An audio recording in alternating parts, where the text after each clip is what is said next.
గడీల పాలన కాదు గల్లీ బిడ్డల పాలన కావాలని, గల్లీ బిడ్డలకు అందుబాటులో ఉండే పాలన కావాలని కాంగ్రెస్ పార్టీ ప్రజాపాలన ఏర్పాటు చేస్తే తట్టుకోలేక, ప్రజల నుంచి వచ్చేటువంటి స్పందన చూసి ఓర్వలేక ఇలాంటి దుష్ప్రచారాలకు ఒడిగట్టడం కరెక్ట్ కాదు.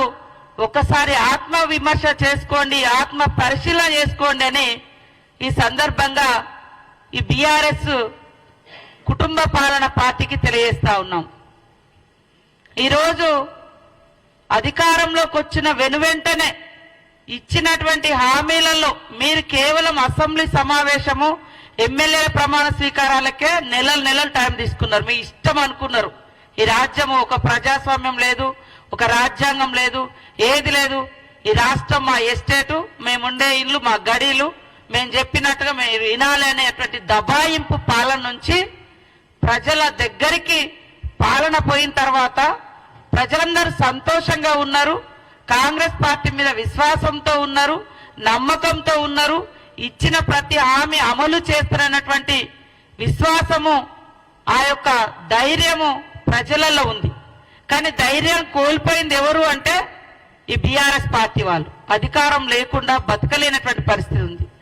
అహంకారము, అధికారము, పెత్తనము ఇవన్నీ కలగలిసినటువంటి నాయకత్వం, ఫ్యూడల్ నాయకత్వం వాళ్ళ యొక్క టీఆర్ఎస్ పార్టీ నాయకత్వం.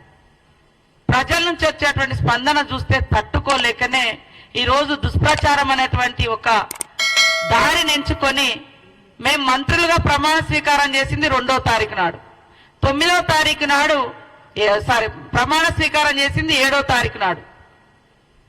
9వ తారీఖు నుంచి మేము ఇచ్చిన ఒక్కొక్క హామీని అమలు చేస్తూ మిగతా హామీల కోసం దరఖాస్తులు తీసుకోవడం కోసం ప్రజాపాలన పెట్టడం జరిగింది. అంటే మేము 7వ తారీఖు నాడు ప్రమాణ స్వీకారం చేస్తే 9వ తారీఖు నాడే ఇంకెప్పుడు అమలు చేస్తారు అని మాట్లాడారు. 5 సంవత్సరాల క్రితము మరి ఏకకాలంలో రుణమాఫీ అని చెప్పి కనీసం ఎంత ఘోరంగా రైతులను ఇబ్బంది పెట్టిరో మర్చిపోయారో నేను అడుగుతున్నా. 10 సంవత్సరాల క్రితం మొట్టమొదటి హామీగా దళితుడే ముఖ్యమంత్రి అని చెప్పారు. 10 ఏళ్ళైనా కూడా మరి మీరు దానికి పూనుకోకుండా 3వసారి కూడా మీరే ముఖ్యమంత్రి కావాలని చేసినటువంటి ఈ మోసం ప్రజలు మర్చిపోలేకనే అన్ని వర్గాల పార్టీ కాంగ్రెస్ పార్టీ అని కాంగ్రెస్ పార్టీకి అవకాశం ఇచ్చారు. 10 ఏళ్ళు దోచుకున్న దోపిడి దొంగలు మీరు అని ప్రజలు గ్రహించే, మీరు 420 అని ప్రజలకు తెలుసు కాబట్టే 2004 నుంచి 14 వరకు ప్రజా సంక్షేమాన్ని గుర్తుపెట్టుకున్న ప్రజలు తెలంగాణ ఇచ్చినటువంటి కాంగ్రెస్ పార్టీకి అవకాశం ఇచ్చారు. అదేవిధంగా మీరు ఇచ్చిన మాటలు ప్రజా దర్బార్ అంటిరి, పోకపోతిరి. నాకు కాన్వాయ్ ఎందుకు, నాకు పెద్ద కాన్వాయ్ వద్దు, నేను సింపుల్గా పోతా, 15 కార్లు కాదు 9 కార్లే కావాలి, నేను పోతే ట్రాఫిక్ ఆపకండి అని ప్రగల్భాలు పలికితిరి. ఇవాళ హైదరాబాద్లో ప్రయాణం చేస్తున్నటువంటి ప్రజలందరికీ తెలుసు, ముఖ్యమంత్రి గారు కాన్వాయ్ పోతుందంటే ఎక్కడికక్కడ ట్రాఫిక్ ఆపుతా ఉన్నారు. కానీ దాన్ని కవర్ చేయడానికి మీ చుట్టూ ఉండే బాజా భజంత్రీలు, ప్రాపగండా టీమ్స్ ఏమంటున్నారు? అయ్యో అంబులెన్స్ వచ్చింది రాగానే మా ముఖ్యమంత్రి తవ్విచ్చిండు అంటున్నారు. ఇయ్యాలే కదా, మినిమం కట్టసి కదా. చెప్పిన మాట తప్పి ఉల్టా ప్రాపగండా చేసుకోవడం. కేవలం ఈ ఒక్క విషయమే కాదు, కుటుంబ పాలన అంటివి. మరి వాళ్ళ అధికారికంగా మీ సోదరులు కొంతమంది జిల్లా రివ్యూలలో వేదిక మీద కూసోబడుతుంది, ఇంకా కొంతమంది సోదరులు వేరే వేరే నియోజకవర్గాలకు ఇన్ఛార్జీలు ఉండబడుతుంది, ఇంకా కొంతమంది సోదరులు ఏమేం పనులు చేస్తున్నాయో ప్రజలందరికీ కూడా తెలుసు. సమయం సందర్భం వచ్చినప్పుడు తప్పకుండా అవన్నీ కూడా బయట పెట్టడం జరుగుతుంది. కుటుంబం అని తెల్లారులేస్తే కేసీఆర్ కుటుంబం మీద ఏడ్చేటటువంటి ముఖ్యమంత్రి గారికి నేను ఒక మాట చెప్తా ఉన్నా, ప్రజలందరూ కూడా దయచేసి తెలుసుకోవాలి. ఇవాళ రాష్ట్రంలో కాంగ్రెస్ పార్టీ నుంచి 22 కుటుంబాలకు టికెట్లు ఇచ్చినారు. 22 కుటుంబాల నుంచి అధికారికంగా ఏదో ఒక పదవిలో అభ్యర్థులు ఉన్నారు. గడ్డం వినోద్ గారు, గడ్డం వివేక్ గారు, కోమటిరెడ్డి వెంకటరెడ్డి గారు, కోమటిరెడ్డి రాజగోపాల్ రెడ్డి గారు, మైనంపల్లి రోహిత్ రావు గారు, మైనంపల్లి హనుమంతరావు గారు, ఉత్తమ్ కుమార్ రెడ్డి గారు, పద్మావతి రెడ్డి గారు, జువ్వాడి నరసింగరావు గారు, రత్నాకర్ రావు గారి కొడుకు, కూచాడి శ్రీహర్రావు గారు, రత్నాకర్ రావు గారి కుటుంబ సభ్యుడే, దుద్దిల్ల శ్రీధర్ బాబు గారు, మాజీ మంత్రి శ్రీపాదరావు గారి కొడుకు, ఒడితల ప్రణవ్ గారు, తాత మాజీ ఎంపీ సింగాపురం రాజేశ్వరరావు గారు, దామోదర్ రాజనరసింహ గారు, తండ్రి మాజీ మంత్రి సి రాజనరసింహ గారు, అట్లానే చెరుకు శ్రీనివాసరెడ్డి గారు, ముత్యం రెడ్డి గారు కుమారుడు, పి విజయారెడ్డి గారు పీజేఆర్ గారి బిడ్డ, అట్లనే కోట నీలిమ గారు సనత్ నగర్ కాంగ్రెస్ జాతీయ నాయకుడు పవన్ ఖేడా భార్య ఈమె. మన రాష్ట్రంతో సంబంధం లేదు, ఏం లేదు, కానీ సడన్గా వచ్చిర్రు పారాషూట్ టికెట్లు. చిట్టం పర్ణికారెడ్డి గారు మాజీ ఎమ్మెల్యే నర్సిరెడ్డి గారి మన్మరాలు. కూచుకుల రాజేష్ రెడ్డి గారు నాగర్ కర్నూలు దామోదర్ రెడ్డి అన్న కొడుకు. కుందూరు జైవీర్ రెడ్డి గారు నాగార్జున సాగర్ జానారెడ్డి గారి కొడుకు. మళ్ళీ ఇప్పుడు వాళ్ళ అన్నకి ఎంపీ టికెట్ కావాలని ఇవాళనే ఆయన అప్లికేషన్ కూడా పెట్టుకున్నారు జైవీర్ రెడ్డి గారు. కొండా సురేఖమ్మ గారు మాజీ ఎమ్మెల్సీ కొండా మురళి భార్య. మల్లు బట్టి విక్రమార్క, అదేవిధంగా వాళ్ళ సోదరులు మల్లు అనంతరాములు గారు, మల్లు రవి గారు వారి తండ్రి గారు, వారు మొత్తం కుటుంబ నేపథ్యమే. ఇవాళ మల్లు బట్టి విక్రమార్క గారి భార్య ఖమ్మం ఎంపీ టికెట్ రేసులో కూడా ఆవిడ ఉన్నారు. మరి పట్లోళ్ళ సంజీవ్ రెడ్డి గారు మాజీ ఎమ్మెల్యే పట్లోళ్ళ కృష్ణారెడ్డి గారి కొడుకు. మదన్ మోహన్ రావు గారు, వారిది కూడా కుటుంబ నేపథ్యమే. ఇట్లా ఒక్కొక్కటి చూసుకుంటూ పోతే గిన్ని కుటుంబాలకు మీరు ప్రోద్బలం ఇస్తున్నారు, ఇన్ని కుటుంబాలకు మీరు పోటీ చేసే అవకాశం ఇచ్చారు, ఇన్ని కుటుంబాలను మీరు మోస్తున్నారు. మళ్ళీ ఇలా కోమటిరెడ్డి రాజగోపాల్ రెడ్డి గారు ఏమంటారు, మా అన్నకు మంత్రి పదవి ఉంటే ఏమవుతుంది, నాకు రాదా మంత్రి పదవి అంటారు. మీరు మా మీద మాట్లాడే అర్హత మీకుందా?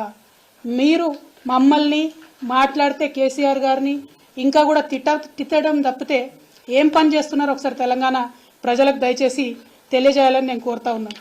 అదేవిధంగా రేవంత్ రెడ్డి గారి వైఖరి చూసుకుంటే ప్రమాణ స్వీకారం చేసిన రోజు జై సోనియమ్మ సోనియా గాంధీ కాలు మోకడం, జై తెలంగాణ అన్న మాట ఇంతవరకు రాలే. ఇంతవరకు జై తెలంగాణ అన్న మాట మన తెలంగాణ రాష్ట్ర ముఖ్యమంత్రి గారి నోటి నుండి రాలే. అమరవీరులకు ఇంతవరకు ఒక్కసారి నివాళులు అర్పించలే. అమరజ్యోతికి పోయేటటువంటి తీరిక కూడా కనీసం ఈ ముఖ్యమంత్రి గారికి లేరు. దయచేసి తెలంగాణ ప్రజలు ఒక్కసారి ఇటువంటి ముఖ్యమంత్రి కేసీఆర్ గారి మీద ఆరోపణ చేస్తూ ఉంటే ఆయన నీతి ఏంది, ఆయన నైజం ఏంది, ఆయన వైఖరి ఏంది, ఆయన యొక్క లక్ష్యం ఏంది, అల్టిమేట్గా ఒక్కసారి మీరు ఆలోచన చేయాలి. జై తెలంగాణ అనడానికి తీరిక లేనటువంటి వ్యక్తి, అమరవీరులకు నివాళులు ఇర్పించడానికి తీరిక లేనటువంటి వ్యక్తి ఆంధ్రజ్యోతి పత్రికాధిపతి ఇంటికి పోయి ముఖ్యమంత్రి హోదా మర్చిపోయి ఈయన వెయిట్ చేస్తాడు, ఆయన రాడు. మీరు తాకట్టు పెడుతున్నది తెలంగాణ ప్రజల యొక్క గౌరవం. మీరు ముఖ్యమంత్రి హోదాలో ఒక పత్రికాధిపతి ఇంటికి పోతే కనీసం మర్యాదగా ఒకరు వచ్చి మిమ్మల్ని రిసీవ్ చేసుకోవాలి. మాకు మీరు తెలంగాణ ముఖ్యమంత్రిగా ముఖ్యమంత్రి హోదాను తగ్గించడం తెలంగాణ ప్రజలుగా మేము బాధపడతా ఉన్నాం. డెఫినెట్గా మీ ప్రతి వైఖరి, మీ ప్రతి అడుగు, ప్రతి ఒక్క అంశం మీరు మమ్మల్ని ఎంత విమర్శ చేస్తూ ఉన్నారో ప్రజలు కూడా మిమ్మల్ని అంత గమనిస్తూ ఉంటారు. అయినా ఒక పని జరిగిపోయింది, ఎలక్షన్ రిజల్ట్ వచ్చింది, ఇవాళ మీరు అధికారంలో ఉన్నారు. మిమ్మల్ని సూటిగా ఒక ప్రశ్న అడుగుతా ఉన్నాం. ఎస్, అసెంబ్లీలో పూలే విగ్రహం పెట్టాలని ఇవాళ నేను డిమాండ్ చేస్తా ఉన్నా. నేను 10 ఏళ్ళు బీఆర్ఎస్ ప్రభుత్వం ఉన్నప్పుడు మా ప్రభుత్వాన్ని ఎప్పుడు నేను అడగలేదు కాబట్టి వాళ్ళు పెట్టలేదు. ఇవాళ నేను మిమ్మల్ని అడుగుతా ఉన్నా, సుత్తి లేకుండా సూటిగా ఒకటే జవాబు చెప్పండి. పూలే విగ్రహం అసెంబ్లీలో పెడతారా, పెట్టారా? Simple as that. మిగతా అంశాలు మీరు అభివృద్ధి గురించి మాట్లాడొద్దన్నారు కాబట్టి ఆ డెడ్ లైన్లు చెప్తలేం. కానీ కొన్ని రాజకీయపరమైనటువంటి అంశాలు, బీసీ డిక్లరేషన్ వచ్చి మీరు మా కామారెడ్డిలో చేసినారు. ఆనాడు మీరేం మాట్లాడినరు, బీసీల జనగణన అధికారంలోకి వచ్చిన 6 నెలల్లో చేస్తామన్నారు. ఆల్రెడీ 2 నెలలు గడిచిపోయినాయి. ఇంతవరకు మీరు కనీసం ఆర్డర్ కూడా ఇవ్వలే. నా మాటనే జీవో అంటారు కదా, మరి నా మాటనే జీవో అంటే ఈ పాటికి పని ప్రారంభం అయి ఉండాలి. ఎందుకు అవ్వలేదు పని ప్రారంభం? బీసీలు అంటే గౌరవం లేదా? బీసీలకు 6 నెలల లోపల మీరు జనగణన చేపట్టకపోతే మీరు వాగ్దానం చేసినట్టు 42% రాజకీయంగా రిజర్వేషన్లు ఎట్లు ఇస్తారు? ఈసారి మిస్ అయితే మళ్ళా 5 ఏళ్ల పాటు బీసీలకు రాజ్యాధికారంలో వాటా ఎట్లా ఇస్తారు? మేము మిమ్మల్ని తొందర పెట్టడానికి, ఈ ఎజెండా ఇప్పుడే చేయమని అడగడానికి ఒకటే కారణం. 42% బీసీలకు రిజర్వేషన్ ఇవ్వాలంటే వితిన్ 6 months మనకు రిజల్ట్ రావాలి జనగణన, తర్వాతనే రిజర్వేషన్ ఇచ్చేటటువంటి ఆస్కారం ఉంటుంది.